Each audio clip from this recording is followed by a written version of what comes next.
घुमाये गोपार घुमाई गोपार घुमाये गोपार घुमाई गोपार घुमाये गोपार घुमाई गोपार घुमाये गोपार घुमाई गोपार घुमाई स्वर्गीय सुशीलाबाई बाबूराव वाळुंजे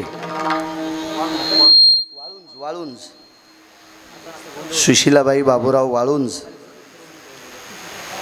यांच्या या प्रथम पुण्यस्मरणाचा कार्यक्रम बाबूराव आनंदराव वाळुंज गुरुजी